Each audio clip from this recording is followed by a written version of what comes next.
तरह का इशारा एमआईएम के रुकन पार्लिमान इम्तियाज जलील ने किया है। उनका कहना है कि एमआईएम ने हमेशा सेक्युलर क़ुव्वतों के साथ जाने की कोशिश की है। हाल ही में रियासती वजीर राजेश टोपे से मुलाकात का हवाला देते हुए इम्तियाज जलील ने कहा है कि एनसीपी को भी इत्तेहाद की पेशकश की गई है, लेकिन उसका नतीजा मुस्बत निकलेगा इसके आसार नजर नहीं आते। ये बार बार जो राजनीतिक पार्टियां अपने आप को सेक्युलर कहती है और कहीं पर भी कोई भारतीय जनता पार्टी जीत कर आती है तो उसका ठिकड़ा जो है वो हमारे ऊपर फोड़ा जाता है।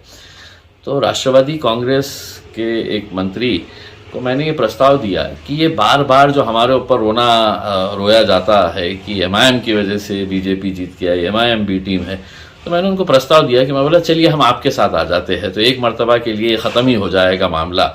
हम आपकी जो महाराष्ट्र में कांग्रेस है, एनसीपी है, हम उनके साथ आते हैं तो ये इल्ज़ाम हमारे ऊपर से परमानेंट हट जाएगा करके। तो ये प्रस्ताव मैंने इस हिसाब से उनको दिया है, लेकिन मुझे मालूम है कि वो आ नहीं सकेंगे क्योंकि उनके साथ शिवसेना है और शिवसेना किसी सूरत के अंदर एमआईएम को लेना नहीं चाहेगी।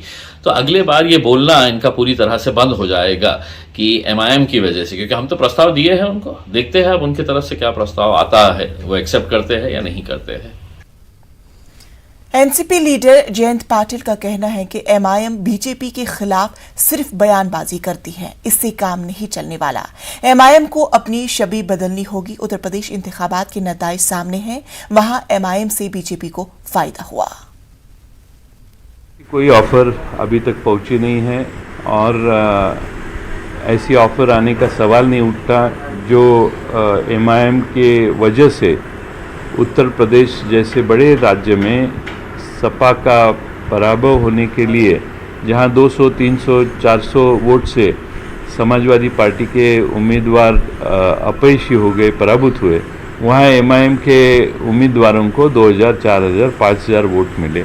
इसका मतलब जाहिर है कि एमआईएम अलग रह के गठबंधन में न आते हुए उन्होंने जो इलेक्शन किया उसका सबसे ज़्यादा फ़ायदा, भारी फ़ायदा ये भारतीय जनता पार्टी को हुआ।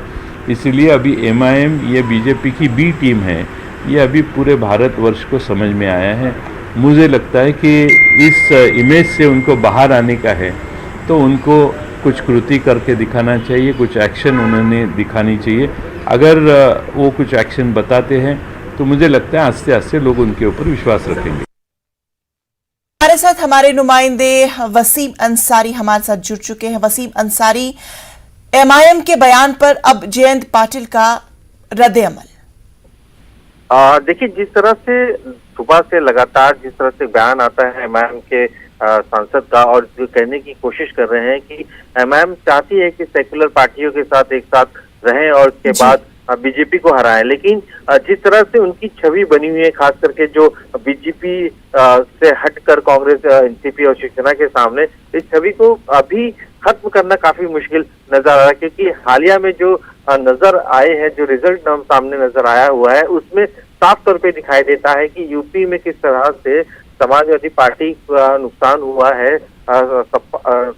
एमआईएम की वजह से। तो ये अपने आप में एक उदाहरण देते हुए सभी पार्टियां यही चाहती हैं कि किसी भी हाल में एमआईएम के साथ नहीं जुड़ा जाए, लेकिन कहीं ना कहीं नुकसान भी उनको साफ तौर पे दिखाई दे रहा है। इम्तियाज जलील का ये बयान आने वाली महानगर पालिका के चुनाव को भी देखते हुए है कि औरंगाबाद में भी होने हैं महानगर पालिका चुनाव, बीएमसी में होने वाले हैं और महाराष्ट्र में एमआईएम ने अपनी जो जड़ें हैं धीरे धीरे मजबूत करती हुई नजर आ रही है, क्योंकि इनके 2 विधायक और एक सांसद है और जिस तरह से पार्षदों की जो संख्या है वो भी लगातार बढ़ती जा रही है। तो ऐसे वक्त में ये बताने की कोशिश की जा रही है कि हम सेक्युलर पार्टियों के साथ में रहने का प्रयास कर रहे हैं, लेकिन यही नहीं चाहती कि एकजुट हो और जिसकी वजह से हमें अकेले ही चुनावी मैदान में उतरना पड़ रहा है। ये बयानबाजी अक्सर देखने को मिलेगी जब जिस वक्त चुनाव होंगे। अब जिस तरह से इल्जाम लगाने वाली बात आ रही है कि जिस तरह से उन्होंने कहा है कि एमआईएम की वजह से बीजेपी को फायदा मिला है, तो किस जानिब इस इशारे को समझा जाए? देखिए, बीजेपी की जो सीटें आई हैं खास करके यूपी चुनाव में और समाजवादी के जो नतीजे सामने आए हैं उसमें कई ऐसी सीटें हैं जहां पे समाजवादी पार्टी को काफी नुकसान हुआ है एमआईएम के कैंडिडेट की वजह से। तो ये जो रिजल्ट सामने आए यूपी चुनाव के, उसे देखते हुए जो दूसरे दल है वो अपनी नाराजगी जाहिर कर रहे हैं। एक तरफ एमआईएम ये बात कर रही है कि इन्हें सेक्युलर पार्टी से साथ जाना है, भी खत्म करना है, तो एकजुट होना पड़ेगा। तो वहीं पे ऐसा देखा जा रहा है कि जहाँ चुनावी मैदान जी,